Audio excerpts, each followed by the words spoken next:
एक जगह रहो ना, सबका आ जाएगा।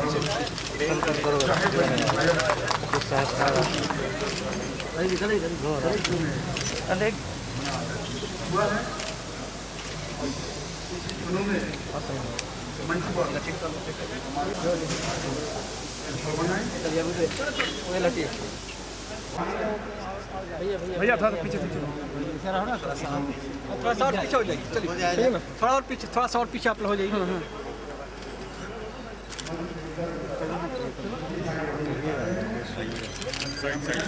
हाँ हम हट गए।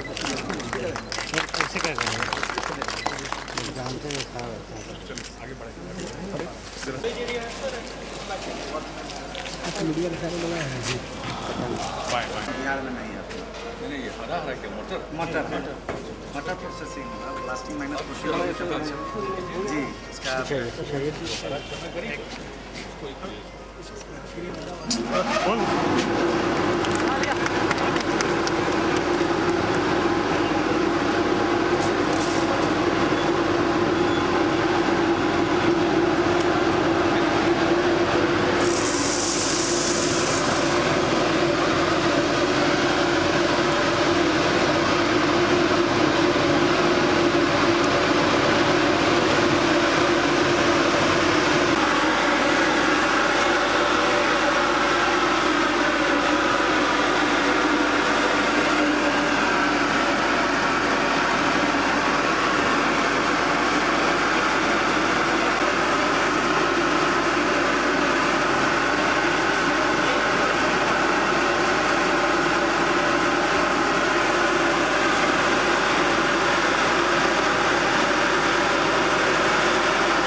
अगर 70 किलो का बैग बनाना है, 10 किलो बनाना है तो उसको फिक्स कर देगा। बढ़िया एक ऑपरेटर मेरा इस पैनल में रहेगा और कर सकता 10,000 मीट्रिक करना है।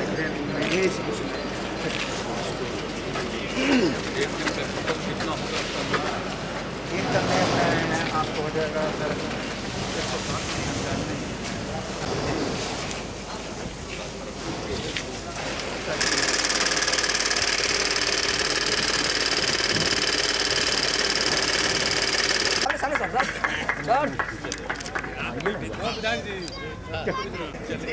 सर्वप्रथम माननीय मुख्यमंत्री जी से निवेदन करूंगा, दीप प्रज्वलित कर एवं हमारे लोकप्रिय कलाकार रिद्धि मिश्र एवं सिद्धि मिश्र द्वारा शंखनाद एवं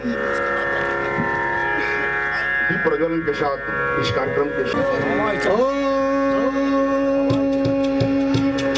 अग्निर्देव भवन्ति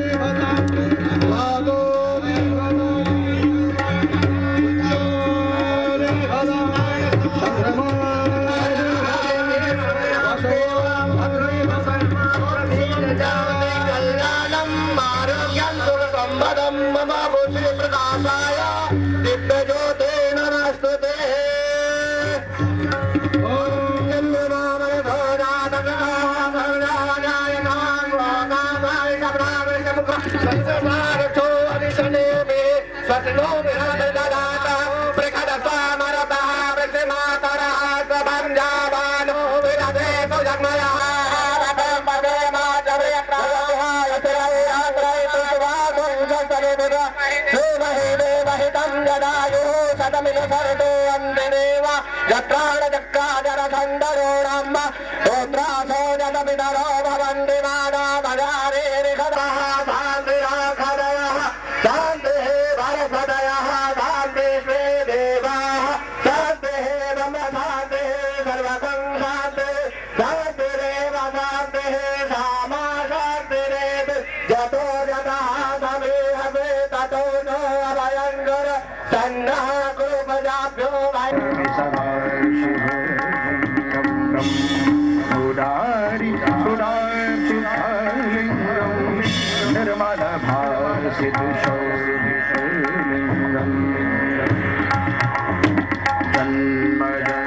दुःख विनाशक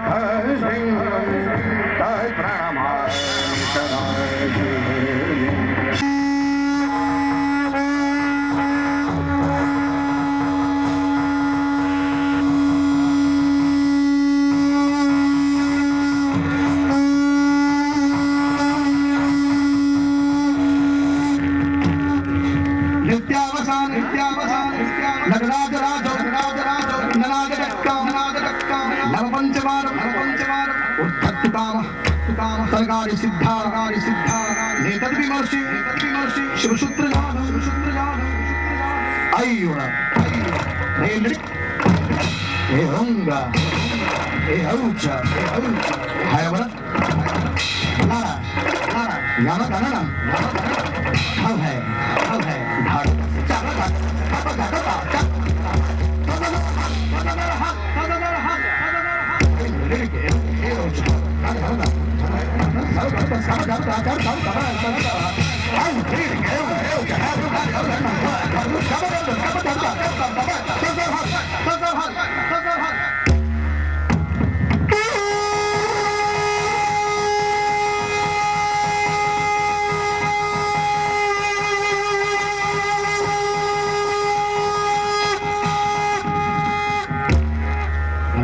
गंडम खंडम चलचार सुंदम जगत्सार सुंदम लसंदकांडल विपत्तांगम शिव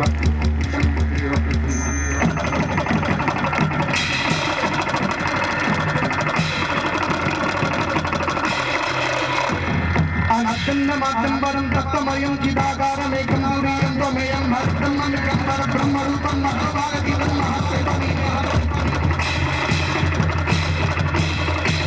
सेवा समाया देवा सुरेंद्रानमोरी मंदारम जगन्नाथ मन्नाथ काविसनाथ ब्रह्मणानुगम बिंबि मन्नातिहारिन् महत्तो नमुक्तं नमस्ते नमस्ते नमस्ते गुणस्ते नमः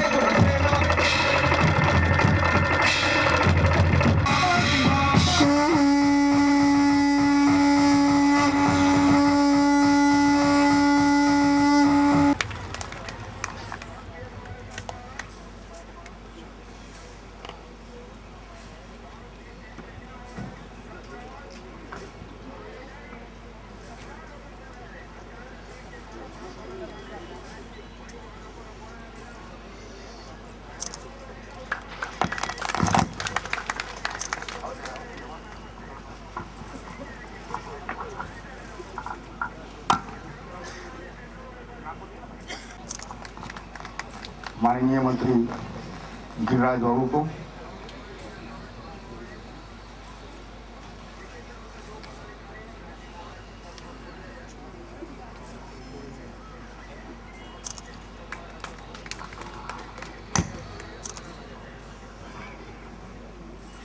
माननीय मंत्री विधायक अच्युता बाबू को,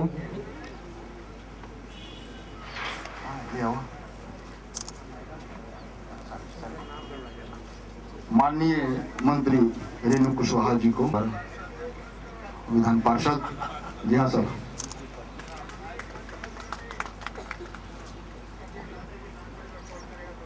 माननीय मंत्री श्याम रजक जी को अंगवस्त्रम देकर सुशोभित करें।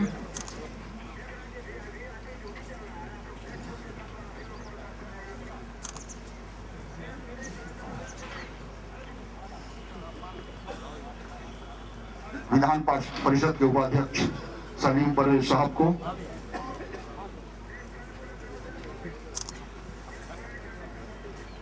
सांसद अनिल सहनी जी को, में उपस्थित माननीय मुख्यमंत्री जी, कृषि मंत्री आदरणीय नरेंद्र सिंह जी, पशुपालन मंत्री गिरिराज सिंह जी, खाद्य आपूर्ति मंत्री श्री श्याम रजक जी और विधान परिषद के उपसभापति सलीम परवेज जी, यहाँ उपस्थित सभी माननीय विधायकगण, जिनका ये इंडस्ट्री है, साहबगंज के विधायक माननीय राजू जी, विधान पार्षद रेणु जी, उपस्थित सभी साथीगण और आप यहाँ उपस्थित भाइयों बहनों पत्रकार साथियों, साथियों, आज बहुत ही हर्ष की बात है। हम लोग माननीय मुख्यमंत्री जी का आभार व्यक्त करते हैं, स्वागत भी करते हैं जो आज उन्होंने इसका उद्घाटन करने आए हुए हैं। उनके यहाँ आगमन से जितने भी इस EPIP और इंडस्ट्रियल एरिया के जितने भी उद्यमी हैं वो सब बहुत ही आज खुशी महसूस कर रहे होंगे। माननीय मुख्यमंत्री जी का आशीर्वाद हमेशा रहा है। मैं आग्रह करती हूँ कि चूंकि माननीय मुख्यमंत्री जी को जाना है, सब लोग उन्हीं को सुनने आए हैं, मैं उनसे आग्रह करती हूँ कि सब वो अपना भाषण शुरू करें। जी इस कार्यक्रम की अध्यक्षता कर रही बिहार सरकार के उद्योग मंत्री और आपदा प्रबंधन मंत्री श्रीमती रेणु कुशवाहा जी, कार्यक्रम के आयोजक, संयोजक, प्रायोजक, साहिबगंज के लोकप्रिय विधायक भाई राजू कुमार सिंह राजू जी, उनके पिताश्री, उनके भ्राता, उनकी पत्नी विधान परिषद की सदस्य रेणु जी, उनके परिवार के सभी सदस्यगण, उनके सभी सहयोगीगण और यहाँ उपस्थित माननीय कृषि मंत्री श्री नरेंद्र सिंह जी, माननीय पशु संसाधन एवं मत्स्य संसाधन मंत्री श्री गिरिराज सिंह जी, खाद्य एवं उपभोक्ता संरक्षण मंत्री श्री श्याम रजक जी, बिहार विधान परिषद के माननीय उपसभापति जनाब सलीम परवेज साहब, माननीय सांसद अनिल सहनी जी, विधान परिषद के सदस्य श्री संजय सिंह जी, यहाँ उपस्थित सभी गणमान्य अतिथिगण, जनप्रतिनिधिगण कि उन्होंने यहाँ उद्योग स्थापित किया है और कई प्रकार का काम करेंगे। पोल्ट्री फीड भी बनाएंगे, खाद्य प्रसंस्करण का भी काम करेंगे, फिशरी से भी संबंधित, मत्स्य से संबंधित यहाँ कार्य करेंगे। तो कुल मिलाकर बिहार में जिसकी सबसे अधिक संभावना है कृषि पर आधारित उद्योग की, उसको स्थापित करने की इन्होंने पहल की है, एक जनप्रतिनिधि होते हुए भी। और इस रूप में इन्होंने अपनी उद्यमिता का, एंटरप्रेन्योरशिप का परिचय दिया है। मैं इसके लिए उनका अभिनंदन करता हूं। और इसी तरह से ये कोई जरूरी नहीं है कि कोई राजनीति में हो, समाज सेवा में हो, वो उद्यमशील नहीं हो सकता है या कोई उद्यम नहीं कर सकता है। अपने राजनीतिक कार्यों के अतिरिक्त ये काम करने का उन्होंने निश्चय किया, हम सब लोगों ने प्रोत्साहित किया। शुरू में हम लोग जानते थे, जब हम लोगों के साथ जुड़े तो ये पता चला कि इनके परिवार का कारोबार रूस में है, इनके भाई यहाँ पर आए हुए हैं, वहाँ मेडिसिन का काम इनका है, उसकी यूनिट है, उत्पादन करते हैं। तो एक दिन यूं ही हमने इनसे कहा बहुत पहले कि भाई आप लोग यहाँ कुछ क्यों नहीं करते।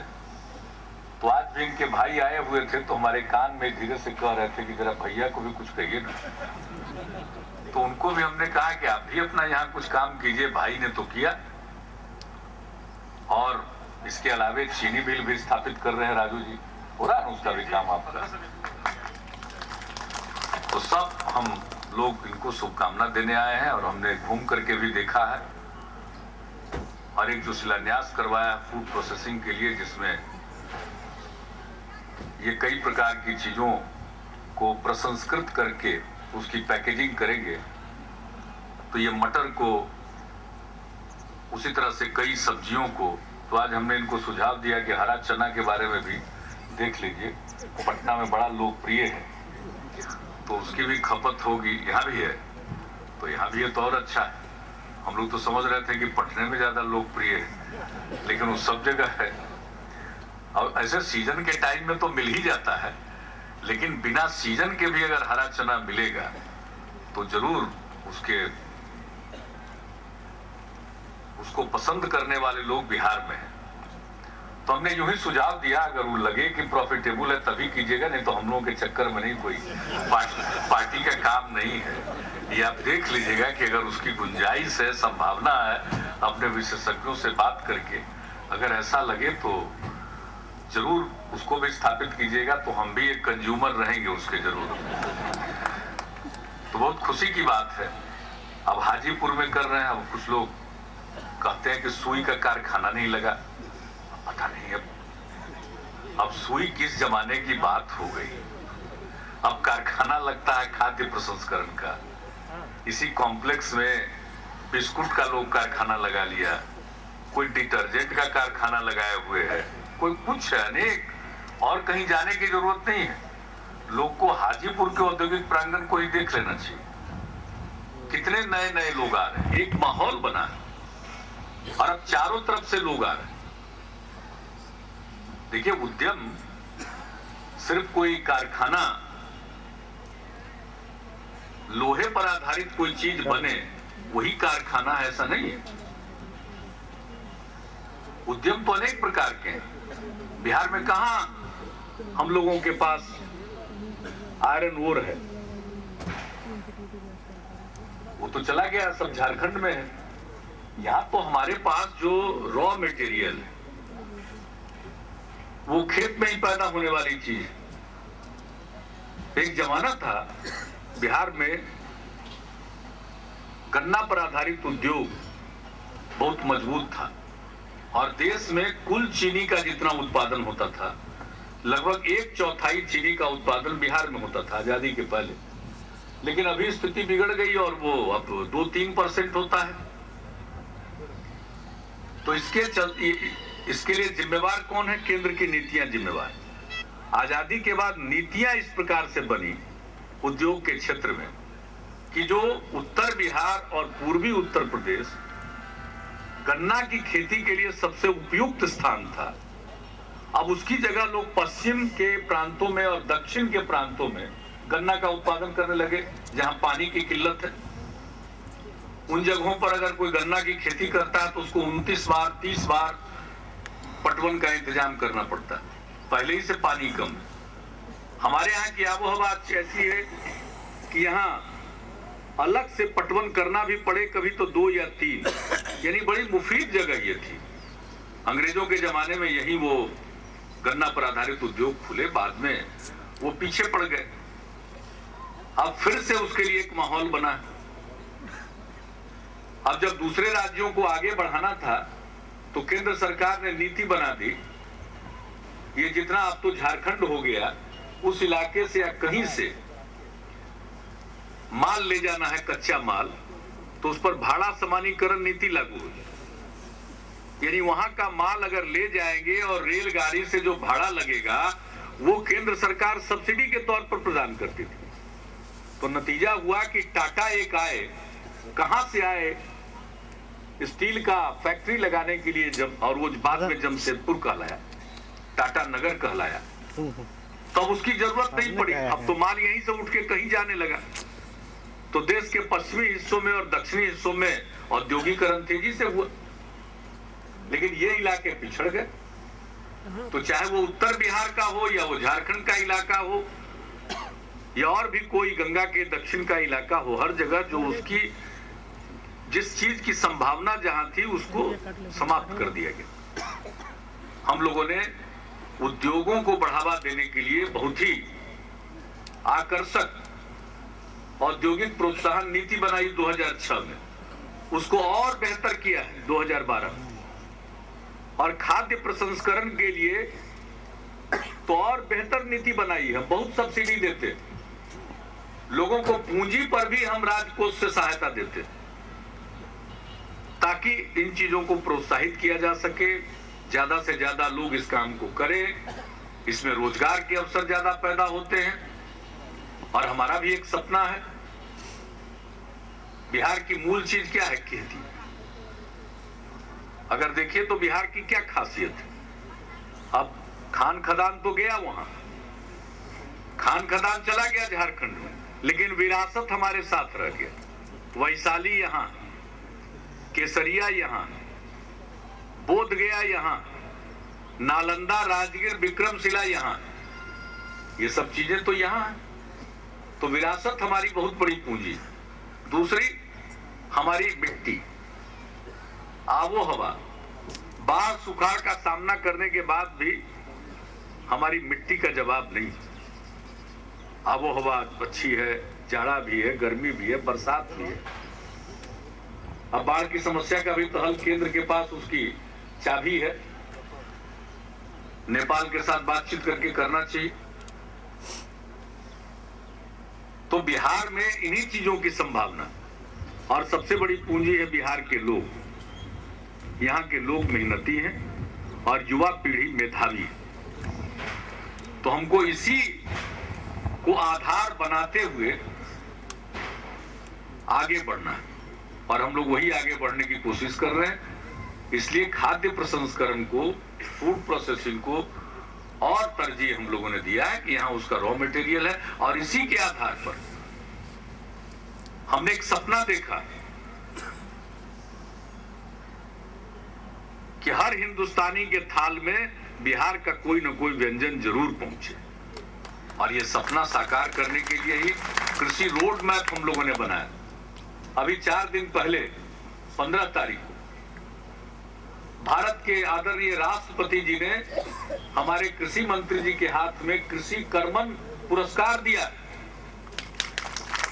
4 साल पहले हम दिल्ली गए थे तो वहां प्रधानमंत्री जी के आवास पर एक मीटिंग हो रही थी और मेरे सामने प्रेजेंटेशन दिखाया गया।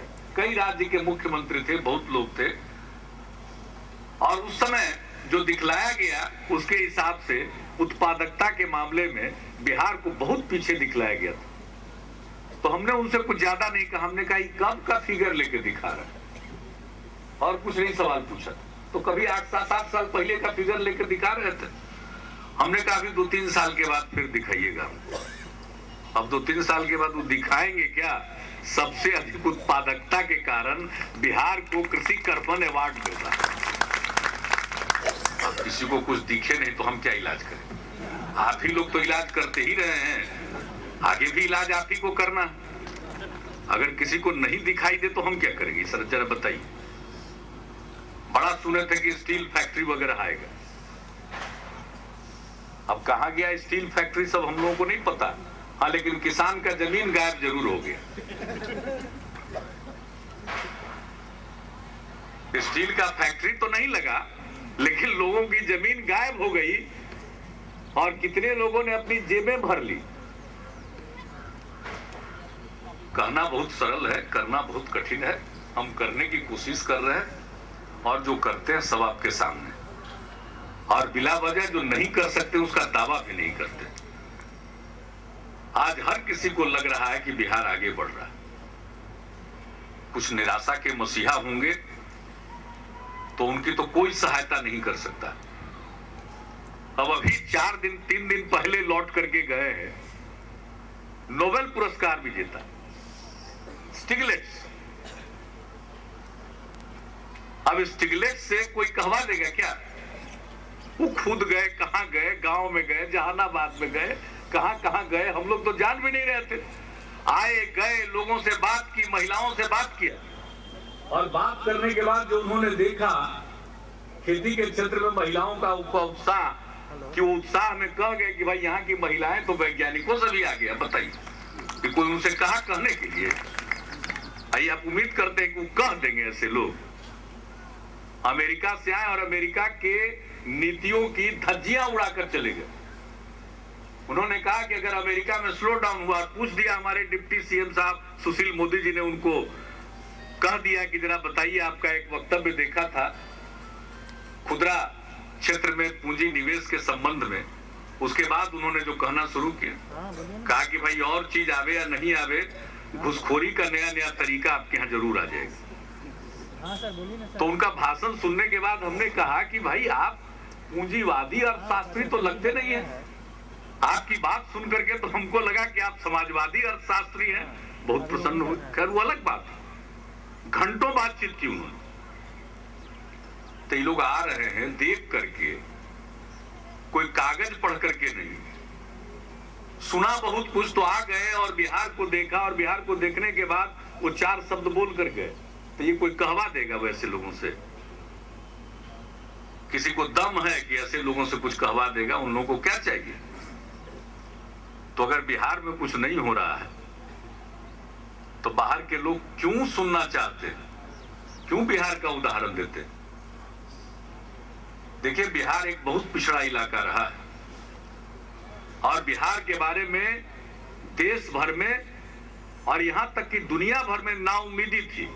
वही बिहार आज तरक्की के रास्ते पर चल पड़ा है। तो देश को कौन कहे, दुनिया के लोगों को आज उम्मीद की किरण दिखाई पड़ती है कि अगर बिहार आगे बढ़ सकता है तो दुनिया का कोई भी पिछड़ा इलाका आगे बढ़ सकता है। तो अपने पूरे मनोयोग से बिहार के लोग लगे हुए, हम किसी चीज का श्रेय नहीं लेते हैं। 10.5 करोड़ बिहार वासियों का संकल्प है कि आज बिहार तरक्की के रास्ते पर है और मैं राजू जी को अपनी समस्त शुभकामनाएं देता हूं कि उनका मिजाज और मन इसी तरह से उद्यमिता का बना रहे और अपने एंटरप्रेन्योरशिप के जोर पर अपनी भी तरक्की करे और समाज की तरक्की में भी योगदान दें, बिहार की तरक्की में भी योगदान दें। तो आज इस अवसर पर जो इन्होंने पूंजी निवेश करके यहाँ विभिन्न चीजों के उत्पादन का कार्य शुरू किया है, इसके लिए मैं उनको बधाई देता हूं। और इस अवसर पर इतने लोग यहाँ इकट्ठा हो गए तो इस बात का परिचायक है कि लोगों की दिलचस्पी है। अगर कहीं कोई काम होता है तो लोगों को अच्छा लगता है। ये जो तेवर है यही और ज्यादा काम करने की प्रेरणा देता है। तो मैं इन्हीं शब्दों के साथ आप सबको शुभकामनाएं देता हूं और अपनी बात को ही समाप्त करता हूं। आज 10वें गुरु गोविंद सिंह जी का जन्मदिन भी है। तो यहाँ आने के पहले हम तख्त हरमंदिर साहब में, पटना साहिब में मत्था टेक करके भी आए हैं और मैं समझता हूं कि आज के इस पवित्र दिन पर आपने अपना काम शुरू किया है तो गुरु की भी कृपा आप पर बनी रहेगी। इन्हीं शब्दों के साथ बहुत बहुत धन्यवाद मुख्यमंत्री जी, तमाम गार्जियन तो मंत्रीगण